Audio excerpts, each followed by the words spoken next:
अस्सलामुअलैकुम वरहमतुल्लाहि वबरकातुहू। उम्मीद है आप सब खैर और फ़ैत के साथ होंगे, ईमान की हालतों में मौजूद होंगे। Welcome to my new Islamic video.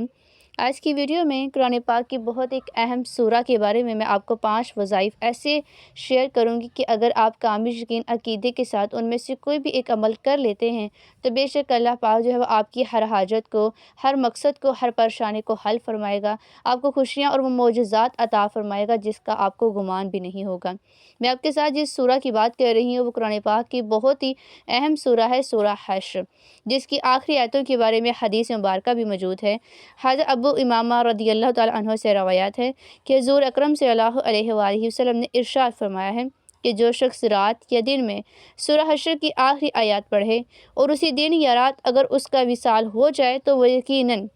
सूरा हशर की बदौलत जन्नत में दाखिल हो जाएगा। सुबहान अल्लाह, किस कदर ये बाबरकत और रहमत और फजीलत वाली है कि अगर कोई इंसान इसकी सिर्फ आखिरी आयत पढ़ लेता है तो वह जन्नती हो जाता है। इसकी बहुत सी फजीलतें और बरकतें हैं। ये जो सूरा है ये 59 है और ये पारा नंबर 28 में है। तो आपके साथ मैं 5 वज़ाइफ ऐसे शेयर करने जा रही हूँ जिसको आप अगर तरतीब से सुन लेते हैं और उसी तरतीब से करते हैं तो बेशक आपको बहुत से मोजज़ात नसीब होंगे।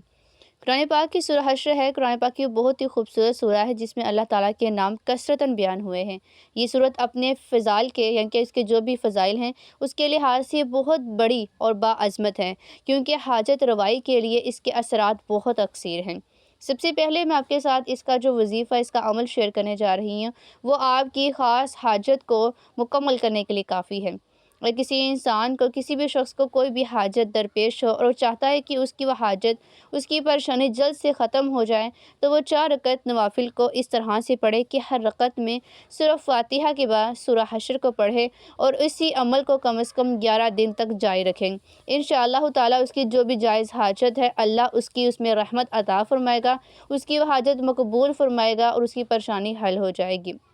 इसके बाद जो दूसरा अमल है वो भी इसी सूरा को लेकर है। वो अमल कुछ इस तरह से है कि अगर कोई भी इंसान इसको 41 दिन तक रोज़ाना 21 मरतबा पढ़ता है और अल्लाह के हज़ूर किसी भी मरहूम की बख्शिश के लिए दुआ करता है तो अल्लाह पाक उस जो इंसान फ़ौत हो जाता है उसकी जो बख्शिश है उसको मकबूल फ़रमा लेता है। यानी कि सिर्फ़ इस सूरत की बदौलत जिस भी इंसान की आप मग़फ़िरत की दुआ करते हैं अल्लाह पाक उसकी मग़फ़िरत फ़रमा देता है, यानी कि उसकी बख्शिश हो जाती है। इसके बाद जो तीसरा अमल है वो भी इसी सूरा को लेकर है। इस सूरा की 41 दिन तक अगर आप रोज़ाना तिलावत करते हैं कम से कम 41 मरतबा ही, तो इंसान को अल्लाह पाक जो है मुस्तजाबुल दावात बना देता है। यानी कि उसकी हर दुआ ही कबूल होती है, उसकी हर तमन्ना ही मकबूल होती है, उसकी तमाम तर मुरादें जो होती है अल्लाह पाक मकबूल फ़रमाता है, रद्द नहीं फ़रमाता। इसलिए अगर आप चाहते हैं कि आपकी हर दुआ ही मकबूल हो तो आप कम से कम 40 से 41 दिन तक 41 मरतबा ही कुरान पाक की सूरा हश्र की तिलावत करते रहें। अल्लाह पाक आपको इस तरह का बना देगा कि आप जब भी हाथों को बुलंद करेंगे, कुछ भी मांगेंगे तो अल्लाह पाक आपको अता फ़रमाएगा। इसके बाद जो चौथा वजीफ़ा आता है, अमल आता है, वो कुछ इस तरह से है कि जो भी इंसान इसे रोज़ाना किसी भी ख़ास मकसद के लिए 11 दिन तक पढ़ता है उसका मकसद हल हो जाता है। अगर कोई भी परेशानी है, मुश्किल है तो उसमें उसको आसानी नसीब हो जाती है और इसके साथ साथ अल्लाह पाक इसी सूरा की बरकत से उसकी रोज़ी में फ़राखी अता फ़रमाता है, बरकत अता फ़रमाता है, रहमत अता फ़रमाता है कि वो जिस भी तंगी में है, परेशानी में है, अल्लाह पाक उसमें उसे उलट कर देता है, यानी कि उसमें उसे खुशियाँ अता करता है, सुकून अता फ़रमाता है और इस तरह के उसे मोजज़ात मिलते हैं इस सूरा की बदौलत में कि वो इंसान खुद हैरान हो जाता है।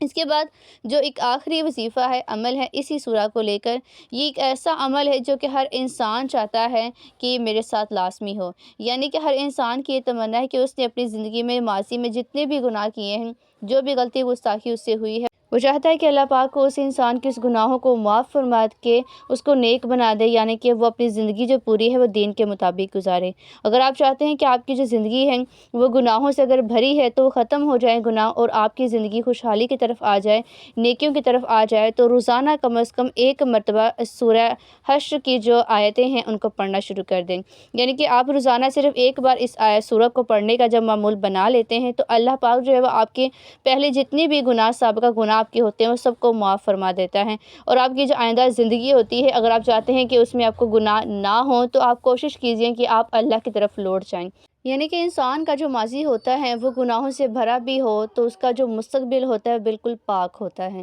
لیکن اس کی شرط یہ ہوتی ہے کہ وہ اللہ کی طرف لوٹ جائے، اللہ کے جو راستے ہیں اس کو اپنا لیں، نماز، قرآن، سنتیں ان سب پر چلے جس پر حکم دیا ہے، اور ان سب سے باز آ جائے جس سے منع فرمایا گیا ہے۔ اور بے شک جب کوئی انسان دین پر چلنے کی کوشش کرتا ہے اور جب دین پر چلنے لگتا ہے تو اس کو بہت سی آزمائشیں آتی ہیں، وہ صرف اس لیے تاکہ اللہ پاک اس کے ایمان کو اور مضبوط کر دے، جس سے انسان کی دنیا اور آخرت دونوں سنور جاتی ہیں۔ میں نے آپ کے ساتھ قرآن پاک کے سورہ حشر کے 5 وظائف شیئر کیے ہیں۔ یہ ایسے وظائف ہیں جو بہت آزمودہ ہیں، بہت مجرب ہیں۔ بس آپ کی جو بھی حاجت ہے، مقصد ہے، اس کو اپنے ذہن میں تصور کرتے ہوئے کامل یقین عقیدے کے ساتھ جو بھی آپ اس میں سے وظیفہ کرنا چاہتے ہیں، اس وظیفے کو کرنے سے پہلے کامنٹ میں سبحان اللہ لازمی لکھیں، کیونکہ اللہ پاک کے وہ کلمات جو ہمیں مل چکے ہیں اور اگر ہم ان کی قدر کرتے ہیں اور ان کو ہم یقین کامل کے ساتھ پڑھ لیتے ہیں تو بے شک یہ انسانوں پر احسان کیا گیا ہے کہ وہ اپنی مشکلوں کو اللہ پاک کے ان کلام کی آیتوں سے حل فرما سکتا ہے۔ بس آپ کامل یقین عقیدے کے ساتھ کیجیے، آپ کی کوئی بھی دعا رد نہیں ہوگی